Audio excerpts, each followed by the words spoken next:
What's going on, folks? Today we're going to do some real work.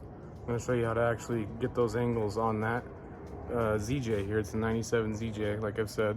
We're going to get you those angles so that you can do this yourself. So you can put that Ford 88 in, get that little old Dana 35 out, that's stock. And we'll go ahead and show you to get the angles that you're going to need to find so that you can weld up your proper mounts for that 88. Let's get going. Enough of this procrastinating stuff. Let's make it happen. All right, so first thing, our list of tools that we're gonna need for this job. Yeah, we're just gonna need the angle finder. We don't need none of that junk. We just need this guy. This is all we're gonna need to get our job done today. I'll show you how to use it. We'll show you what you're looking for, what angles you need to find precisely, write them down, and then go from there. Maybe a pen and pencil might come in handy too. Either that or just take a picture. Whatever your decision is, just go with it. You're gonna need to remember this stuff regardless though. So let's get under there. I'll start with the first one that we're gonna go for. And that would be, well here, let's just show you right here. Basically, when you put this axle in, you can't just throw it in there. You see how there's a straight line basically going straight? That's where your drive line is gonna meet up. You want to keep that, there you go, that's better. You want to keep that in line of where we're at right now, everything consistent. Otherwise, you're going to have a huge wobble with that drive line. You're going to be throwing U-joints and probably having a huge death wobble coming from the rear, or death jump. But we're going to go ahead and start with this angle right here. We're going to throw our, I'll even show you.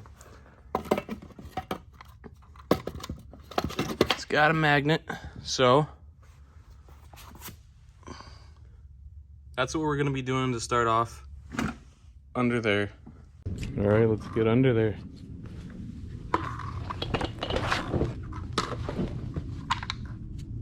So we're gonna start with getting our pumpkin cover angle.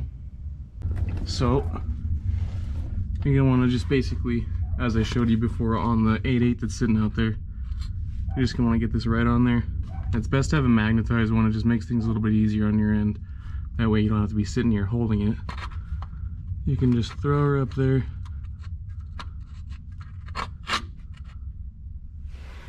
Just like that. Get your cellular device, or whatever way you want to go about this. You can write it down. I'm choosing a picture, because pictures don't lie. At least that's what they tell us about the internet. Anyways. Next one, let's just do it right on this side. We're gonna get our next angle here. And let's set our phone out over here. That way we're not crushing her. So,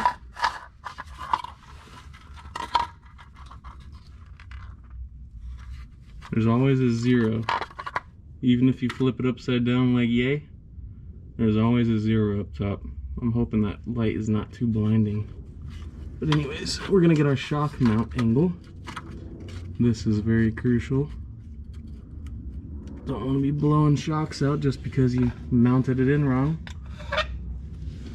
And once again, cellular device. Get your picture. Make sure you're straight on, that way you're not getting a faulty reading. Just like when you're a kid watching mom and dad's gas tank go down or mile per hour go up. You're sitting on the passenger side and thinking, wow, we're only doing 55.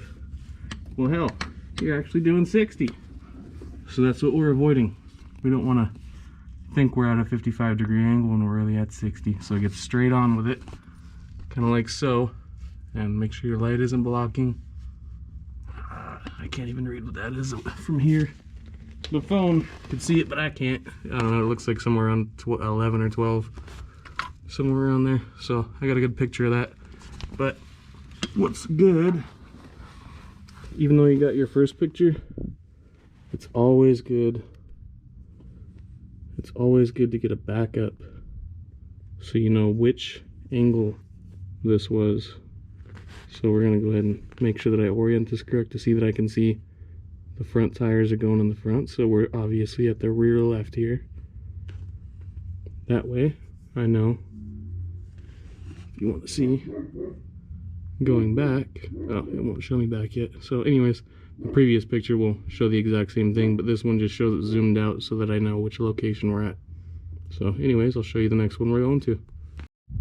Alright, so now we're going to get our control arm angles, upper and lower. This is the driver rear side continually. So we're just going to slap it right there, right on the control arm. She can really only be at one angle for this to mount up correctly. This can tilt, yes, a little bit. I could be up a smidge, but that's going to kick this back. So if this angle is changed, this won't mount right.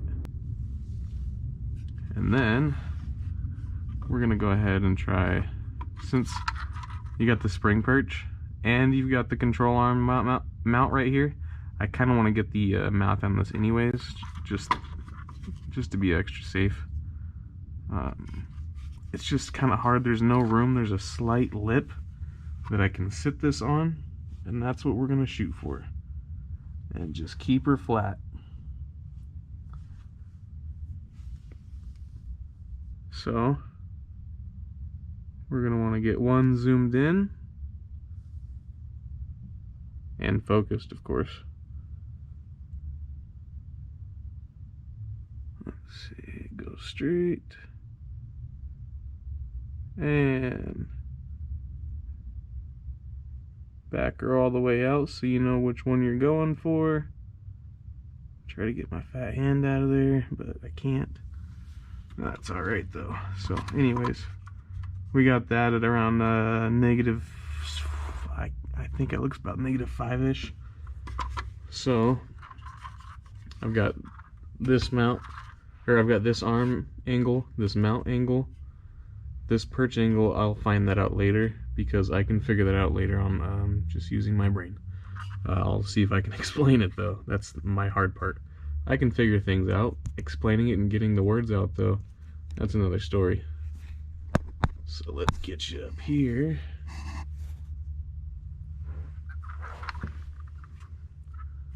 And here, let's see if I can just support you. Support you like you support me. Okay. We're gonna get on top of that control arm without anything in the way. I realize you can't see yet, but you will.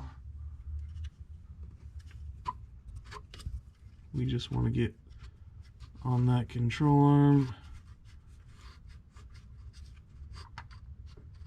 There we go.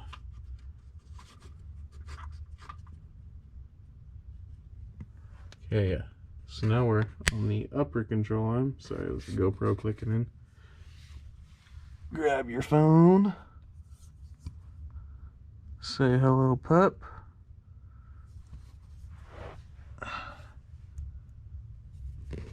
Get on up there with your camera.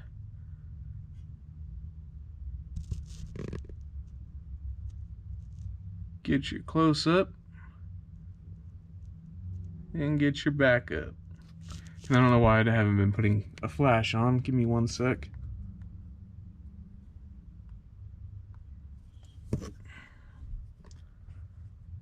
That'll make things a lot more accurate, right?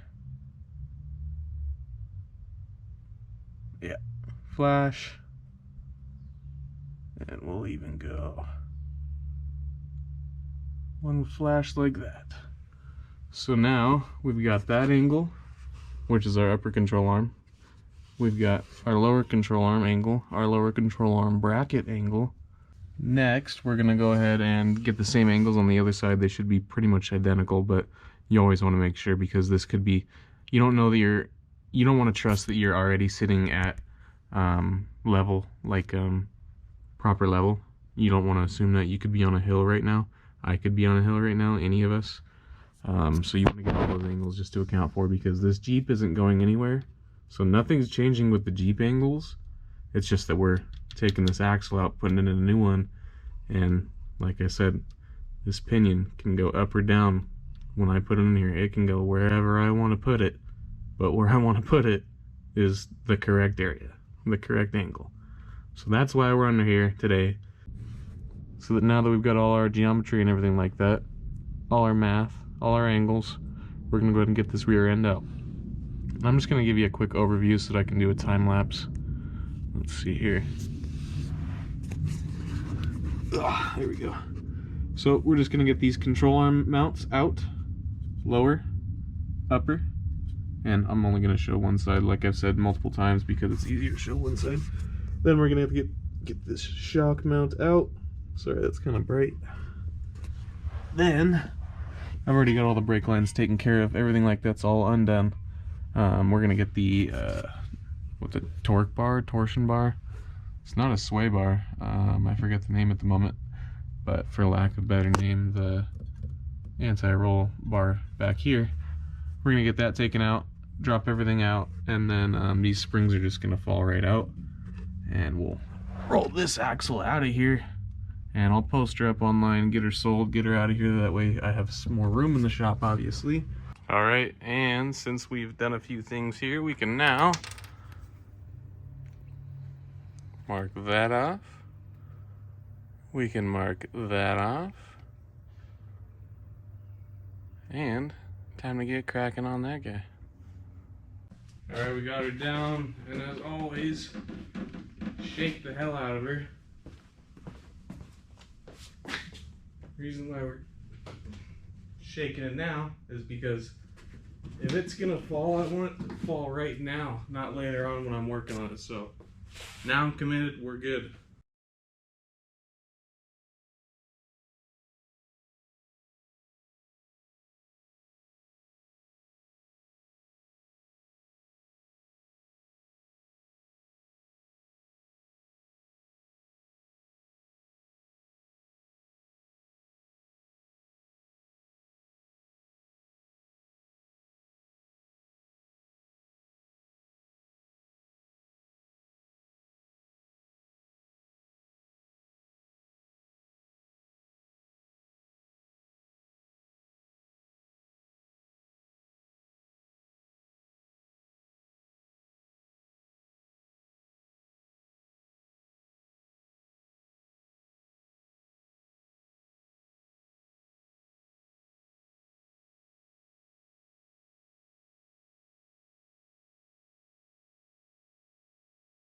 Alright, so we've reached a point where I need to put the jack stands underneath there, otherwise she'll just fall right out.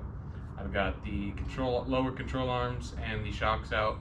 I gotta get the brake lines off real quick though, so I'll do that on the side. Just on that side, I mean. E-brake cable rather. And then I'm gonna go ahead and support the rear end, get those top control arms mounted, or unmounted. Go ahead and drop it out and we'll roll this rear end on out.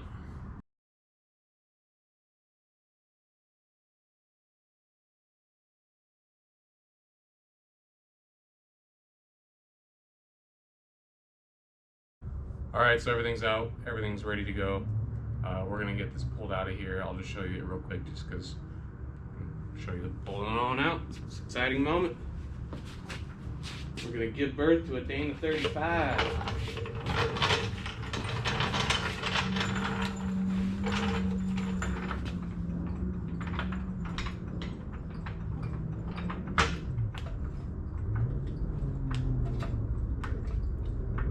I like to use the transmission attachment because just like this, go in there, basically because it's supporting it.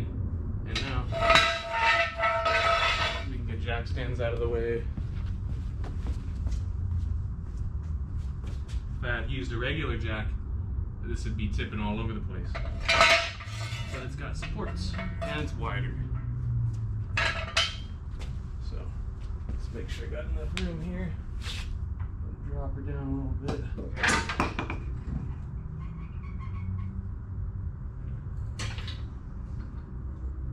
Alright, let's make some room.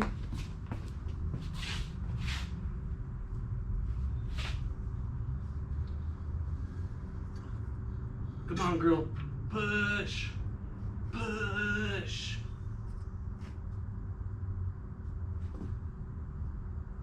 Alright, we're good.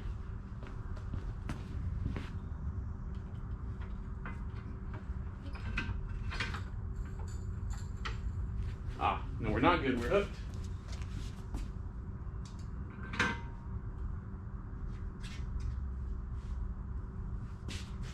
Here's our lift kit that we're replacing soon here. Our 2-inch puck lift.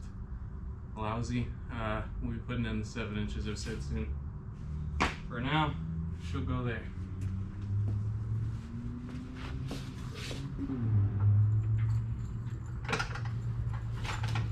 It's a girl.